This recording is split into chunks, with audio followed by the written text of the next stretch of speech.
Hi hello and welcome to my channel. So ఈరోజు మనం meal maker curry ఎలా prepare చేసుకోవాలో చూద్దాం.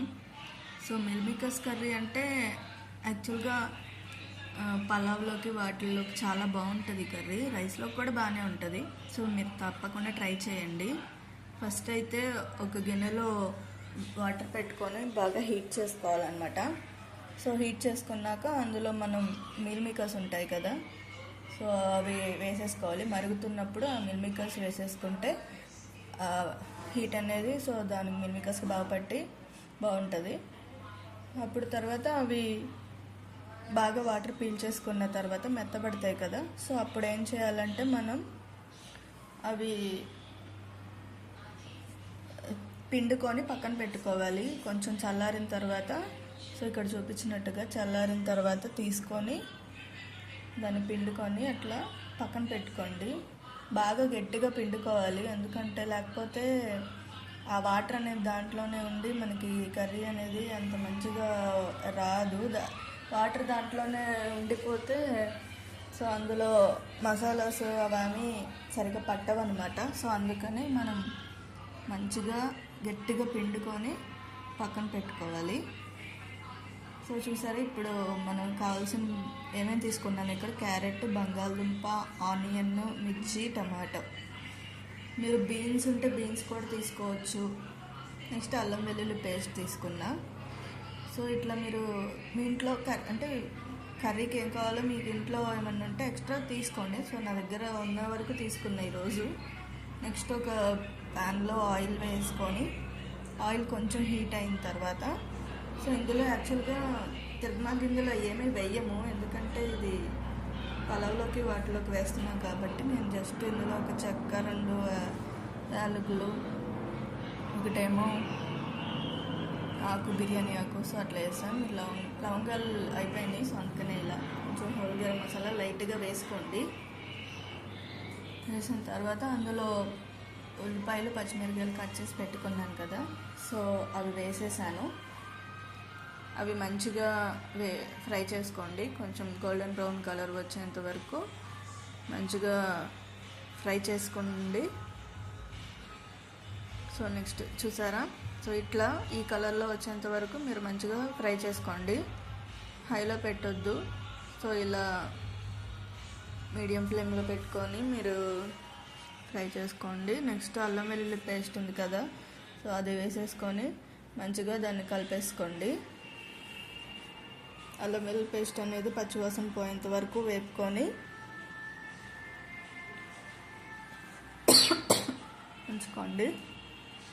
నెక్స్ట్ ఆ తర్వాత అల్లం వెల్లుల్లి పేస్ట్ అనేది మంచిగా ప్రాపర్గా కుక్ అయిందని తెలిసిన తర్వాత, సో మనకు తెలుస్తుంది కదా స్మెల్ అని, పచ్చివాసన పోతే ఇంకా ప్రాపర్గా అల్లం వెల్లుల్లి పేస్ట్ కుక్ అయినట్టు. అల్లం వెల్లుల్లి పేస్ట్ ఎప్పుడు కూడా మంచిగా కుక్ అవ్వాలి. సో అలా ఈ రకంగా మీరు దాన్ని కుక్ చేసేసుకొని నెక్స్ట్ మన దగ్గర వెజిటబుల్స్ ఉన్నాయి కదా, మీ దగ్గర ఏమేమంటే అవి వేసుకోండి. ఫస్ట్ కొంచెం గట్టిగా ఉండేవి వేసుకోండి. నేను ఫస్ట్ ఆలూను, క్యారెట్ వేసాను. బీన్స్ ఉంటే బీన్స్ కూడా వేసేసుకోండి ఇప్పుడే. సో ఇవి మంచిగా ప్రాపర్గా కలుపుకోండి. జస్ట్ ఇప్పుడు మీరు కావాలంటే లైట్గా సాల్ట్ వేసుకోవచ్చు, కొంచెం తొందరగా మగ్గుతాయి కాబట్టి లైట్గా సాల్ట్ వేసుకోండి. చూసారా, ఇంకో ఇట్లా అడుగు అంటకుండా మంచిగా ప్రాపర్గా కుక్ చేసుకోండి. నెక్స్ట్ టమాటాస్ వేసేసాను. సో ఈ టమాటాస్ కూడా మంచిగా కుక్ అయ్యేలాగా కొంచెం దీంట్లో ఇప్పుడు బాగా కలిపేసుకొని నెక్స్ట్ కొంచెం ఉప్పు, నెక్స్ట్ అట్లనే పసుపు వేసుకొని బాగా కలుపుకొని ఒక మూత పెట్టుకొని ఒక 5 minutes మగ్గించండి.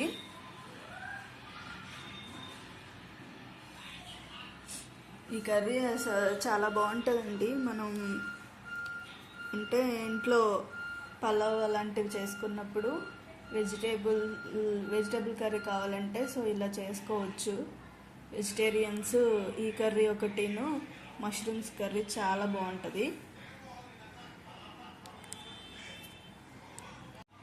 సో ఇప్పుడు మనం ఇలా కలిపేసుకున్న తర్వాత మిల్ మేకర్స్ ఉన్నాయి కదా, మనం ఆల్రెడీ పిండుకొని పక్కన పెట్టుకున్నాం కదా, సో ఆ మిల్మికస్ అనేవి వేసి కలిపేసుకోండి. ఎంత మంచిగా కలిపితే అంత బాగా ముక్కలకి పడుతుంది అనమాట. ఇలా పట్టిన తర్వాత అంటే ఇలా కలిపిన తర్వాత ఒక 2 minutes అలా మూత పెట్టి వదిలేసేయండి. ఎందుకంటే ఆ ఫ్లేవర్స్ అంతా కూడా సో దానికి బాగా పడుతుంది మిల్మికస్కి. నెక్స్ట్ అలానే ఇప్పుడు కొంచెం కారం వేసాను, అంటే మీకు ఎంత కారం కావాలో అంత వేసుకోండి చూసుకొని.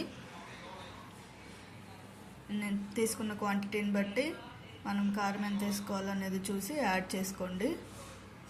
సో ఇప్పుడు కారం యాడ్ చేసుకున్నారు కదా, అలా యాడ్ చేసుకున్న తర్వాత నెక్స్ట్ ఒక లిడ్ పెట్టుకొని కొంచెం ఒక 2 to 3 minutes మగ్గించండి బాగా. సో కారము ముక్కలకి అదంతా కూడా మంచిగా పడుతుంది. నెక్స్ట్ ఒక 2 minutes తర్వాత మూత ఓపెన్ చేసి చూడండి. మిల్మికస్కి అది మంచిగా పట్టిందని మనకు అర్థమవుతుంది కదా. సో అప్పుడు ఏం చేస్తారంటే, నేను ఇక్కడ మిల్మికస్ పిండిన వాటర్ ఉన్నాయి కదా, సో ఆ వాటర్ అనేది ఇందులో యాడ్ చేశాను. ఎందుకంటే ఇవి ఆల్రెడీ మనం అందులో ఉడికించుకున్నాయి కదా, కొంచెం మంచిగా దాంట్లో ఆ పోషకాలు అవన్నీ ఉంటాయనేసి ఆ వాటర్ పడేయలేదు నేను. సో అవి కర్రీలోనే యాడ్ చేశాను. సో మీరు కూడా అవి యాడ్ చేసుకోండి. ఇంకా కొంచెం వాటర్ పడతాయి అనుకుంటే ఇంకొంచెం వాటర్ యాడ్ చేసుకోండి. నెక్స్ట్ మూత పెట్టేసి ఉడికించండి, కొంచెం ఆ నీరు కొంచెం గిరేంత వరకు. లాస్ట్లో ఇంకో కొంచెం గరం మసాలా వేసుకోండి. గరం మసాలా వేసుకొని బాగా కలుపుకొని నెక్స్ట్ మళ్ళీ ఒక 2 minutes మూత పెట్టుకొని మగ్గించుకోండి. ఒకసారి ఉప్పు అవన్నీ చెక్ చేసుకోండి. ఇప్పుడు చెక్ చేసుకొని అంతా ఓకే అనుకుంటే నెక్స్ట్ లాస్ట్కి ఇంకా కొద్దిగా కరివేపాకు కొత్తిమీర ఉంటుంది కదా, సో అది వేసేసుకొని కలుపుకోండి. ఇంకా అంతే, కర్రీ ప్రిపేర్ అయిపోయింది. తీసుకొని ఇంకా ఆఫ్ చేసేసి సర్వ్ చేసుకోండి. ఈ కర్రీ చాలా బాగుంటుంది వెజిటేరియన్ కింద. సో నెక్స్ట్ నేను దీని తర్వాత మిల్మికస్ కర్రీ కూడా పెడతాను, అది అసలు ఇంకా చాలా బాగుంటుంది. ఇది కూడా బాగుంటుంది, అది కూడా బాగుంటుంది. మస్ట్ అండ్ షుడ్గా ట్రై చేయండి మీరైతే. సో ఇక్కడ నేను టేస్ట్ కూడా చేసేస్తున్నాను, చూసారా, పలావ్లోకి. సో ఇలా మంచి మంచి వీడియోస్ అన్నీ పెడతాను. నా ఛానల్ని ఇంకా సబ్స్క్రైబ్ చేసుకోకపోతే సబ్స్క్రైబ్ చేయండి, లైక్ చేయండి, షేర్ చేయండి, కామెంట్ చేయండి.